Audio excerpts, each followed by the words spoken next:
कहानी की शुरुआत एक कपल से होती है जो एक खुले समंदर में अपनी नाव पर हैं। दोनों बहुत ज्यादा मौज मस्ती करते हैं, जिसके कारण कुछ समय बाद वो समंदर में भटक गए। लेकिन कुछ देर बाद इन्हें एक आइलैंड दिखता है। आइलैंड देखकर इनकी खुशी का ठिकाना नहीं रहा। तब इन्होंने मदद पाने के लिए इस आइलैंड पर जाने का फैसला किया और साथ ही बहुत ज्यादा शराब पीने की वजह से वो दोनों होश में नहीं रहते और थोड़ी देर बाद ही वो किनारे पर पहुंच गए। फिर वो आदमी अपने नाव को किनारे पर बांधने लगा और इसकी वाइफ नाव से उतर जाती है और आगे बढ़ने लगती है। तब इसका हस्बैंड इसे रुकने और साथ में चलने के लिए कहता है, लेकिन लड़की इसका इंतजार नहीं करती और आगे जंगल में बढ़ जाती है और इसे दीवार और कटीलू तारों से घिरा एक रिसर्च सेंटर मिलता है, जहाँ इस लड़की को लगता है कि ये किसी तरह का मिलिट्री लिविंग है और इसलिए वो मदद के लिए चिल्लाती है। लेकिन जब इसे कोई जवाब नहीं मिलता तो वो जंगल में वापस जाने का फैसला करती है और अपनी खोज को जारी रखती है और इसे आसपास के पेड़ों से अजीब और गरीब आवाजें सुनाई देने लगती हैं और किसी खतरनाक क्रिएचर से पकड़े जाने के डर से वो भागने लगती है और ये फील करती है कि इसे चारों तरफ से घेरा जा रहा है। लड़की अपने हस्बैंड को बुलाना शुरू करती है, लेकिन दुर्भाग्य से इसका हस्बैंड इससे बहुत दूर मौजूद था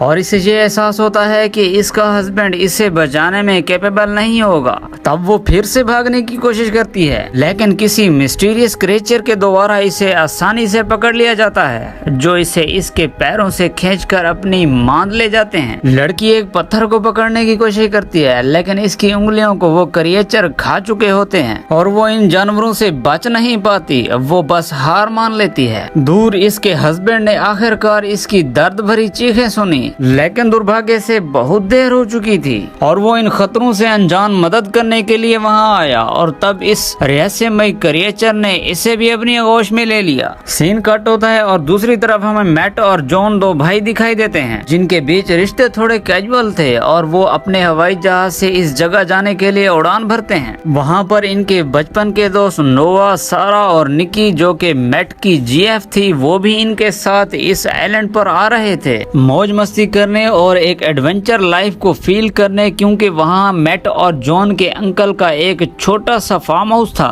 और हमें ये पता चला कि कुछ साल पहले इस द्वीप पर कुछ लोग रहते थे। इनमें से एक मैट के चाचा भी थे। इस द्वीप पर कुछ रिसर्चर भी रहते थे जो गवर्नमेंट के किसी प्रोग्राम के तहत काम करते थे, लेकिन बाद में इस प्रोग्राम को बंद कर दिया गया और तब सालों से इस द्वीप पर कोई नहीं रहता है। इसलिए वो सभी वहाँ पूरी गर्मियाँ बिताने का फैसला करते हैं, जहाँ कोई इन्हें इंटरप्ट ना कर सके। फिर वो वहाँ पहुँचते हैं। वो सभी काफी खुश लग रहे थे। जब वो दोनों भाई वहाँ पहुँचते हैं तो गैरेज में जाते हैं जहां जनरेटर है और वहां वो दोनों अपने चाचा की पुरानी कार को देखते हैं और इसे स्टार्ट करते हैं और खुश हो जाते हैं, क्योंकि इनके चाचा की पुरानी कार अभी भी काम कर रही थी और ये देखकर वो चौंक जाते हैं कि 3 सालों तक बंद रहने के बाद भी कार चल रही है। घर के अंदर किचन में सारा और नोवा जाते हैं और पार्टी मनाने के लिए एक विशेष प्रकार के ड्रिंक तैयार करने की कोशिश करते हैं। क्योंकि घर में लाइट नहीं थी, इसलिए अब इन्हें मिक्सर का उपयोग करने के लिए दोनों भाइयों की जनरेटर चालू करने का इंतजार करना पड़ता है। जैसे ही मैट और जॉन ने जनरेटर को ठीक किया, वैसे ही सारा ने एक्साइटेड होकर मिक्सर को चालू कर दिया और इनके पास पार्टी मनाने का समय ही समय था। मिक्सर चालू करने के कुछ सेकंड बाद अचानक लाइट चली गई। ना जाने क्या हुआ। तब इन दोनों ने फैसला किया कि बेसमेंट में मौजूद फ्यूज को चेक करेंगे। बेसमेंट में लाइट की कमी की वजह से पूरी तरह अंधेरा था।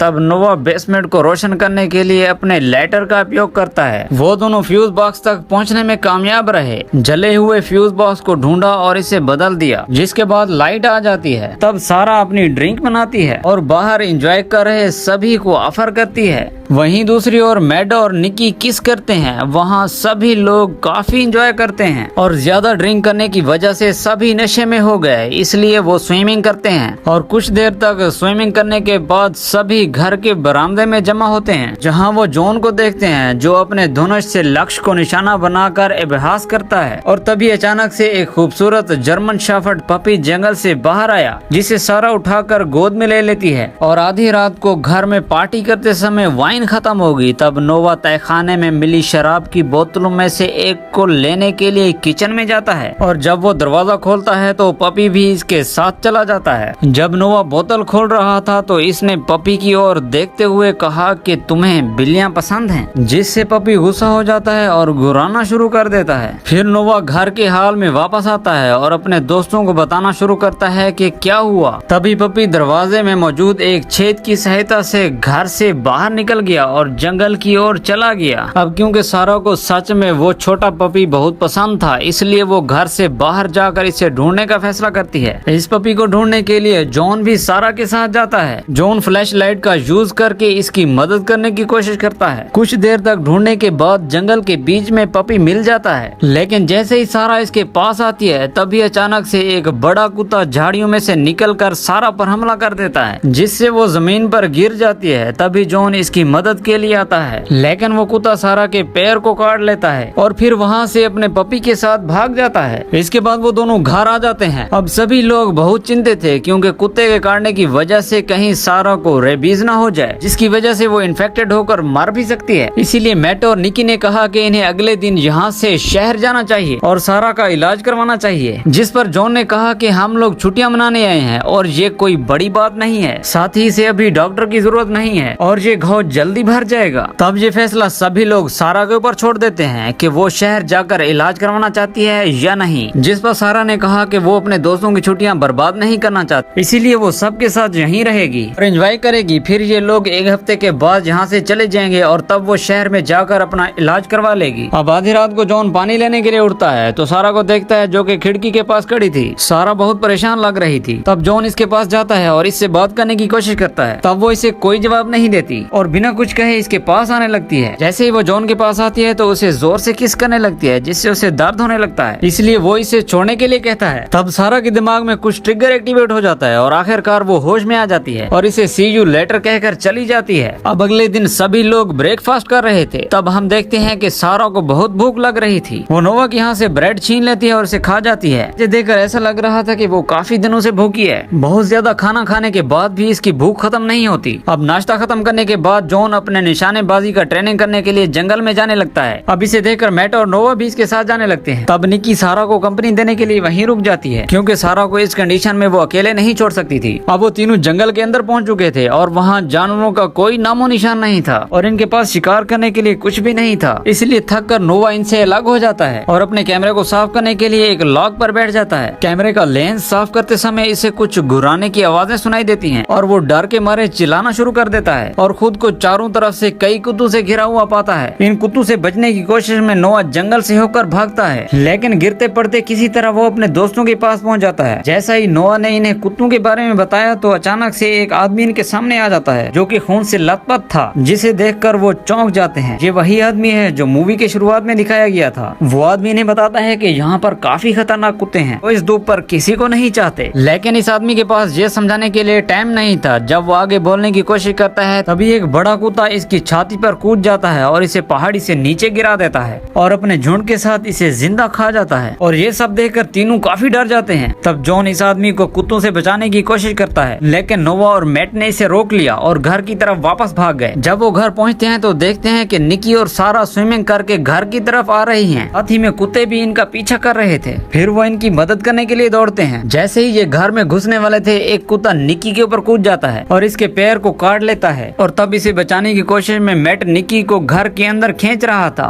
तभी जॉन अपने धनुष से इस कुत्ते के ऊपर तीर चलाता है, लेकिन इसका निशाना चूक जाता है और इसका तीर निकी के पैर में जाकर लग जाता है, जिससे इससे बहुत ज्यादा दर्द होता है। वो चिल्लाने लगती है। कुत्ता बचकर भाग जाता है। सभी लोग निकी को घर के अंदर ले जाते हैं। फिर मैट एक कटर की मदद से तीर को काट देता है और इसके पैर से तीर को निकाल देता है। तब खून और ज्यादा निकलने लगता है। तभी वो इसके घाव के ऊपर पट्टी करते हैं। इसने सबको बताया कि ये धूप खाली क्यों है। दरअसल कई सालों पहले एक कंपनी ने एक कैनियल बनाने के लिए धूप का एक हिस्सा रेंट पर लिया था। बाहरी लोगों से छुपाकर कुत्तों को द्वीप पर लाकर इस पर एक्सपेरिमेंट किया करते थे, लेकिन कुछ सालों में इन कुत्तों में से एक कुत्ता रेबीज वायरस से इन्फेक्टेड हो गया और क्योंकि वो सभी एक जगह पर रहते थे इसलिए वो सभी कुत्ते इन्फेक्टेड हो गए। साथ में जो रिसर्चर इन पर रिसर्च कर रहे थे इनकी भी रहस्यमय मौत हो गई। साथ ही सभी कुत्ते ट्रेनिंग सेंटर से भागने में कामयाब हो गए और तभी धूप में दर्जनों कुत्ते इन्फेक्टेड हो गए। तभी कैनियल को बंद कर दिया गया और धूप को भी डिस्ट्रॉय कर दिया गया। साथ ही इसने ये भी कहा कि इन कुत्तों को अब तक मर जाना चाहिए था, लेकिन ये सब जिंदा कैसे हैं और इनकी इतनी तादाद कैसे हो गई है। तो जाहिर है कुत्ते भी रिप्रोडक्शन करते हैं। फिर भी मैट इस सोच में डूबा रहा कि इतने लंबे समय तक इन्फेक्टेड रहने के बाद भी वो कैसे से जीवित हैं। नोवा ये सब सुनकर पागल हो जाता है और यहाँ पर आता है मूवी का असल ट्विस्ट। और फिर नोवा चिल्लाना शुरू कर देता है और धूप को छोड़कर इसी समय जाने के लिए कहता है, लेकिन तभी अचानक एक कुत्ता खिड़की से इसके ऊपर हमला करता है और इसे जमीन पर गिरा देता है। वो जैसे ही उठता है वो कुत्ता सारा के ऊपर हमला करता है। बस जैसे ही ये कुत्ता इसके पास जाने वाला था, जॉन ने इसे पकड़ लिया और तब जल्दी से मैट एक चाकू लेता है और इसको कुत्ते के गले में घुसेड़ देता है और कुछ ही समय बाद इस कुत्ते ने दम तोड़ दिया। इस सब चीज को देखकर सब बुरी तरह डर गए और फैसला किया कि इन्हें इस धूप पर नहीं रहना। वो लोग अभी यहाँ से जाएंगे और अब सब लोग अपना सामान इकट्ठा करते हैं और बैग में भर लेते हैं। और जैसे ही वो लोग घर छोड़ने वाले थे, इन्होंने देखा कि दो कुत्ते किनारे पर ठीक उसी जगह पर बैठे हैं जहाँ पर इन्होंने अपना जहाज किनारे पर पार्क किया था। मैट ने कहा कि हमें इंतजार करना होगा जब तक कि कुत्ते वहाँ से नहीं चले जाते। लेकिन कुछ समय के बाद जब नोवा ने खिड़की से बाहर देखा तो इसने पाया कि कुत्ते इनके जहाज को झील के बीच में ले जाकर एंजॉय कर रहे हैं। अब ऐसा इसलिए था क्योंकि जहाज को बांधने वाली रस्सी को कुत्तों ने काट दिया था। तब एक और संकेत इनके सर पड़ गई थी,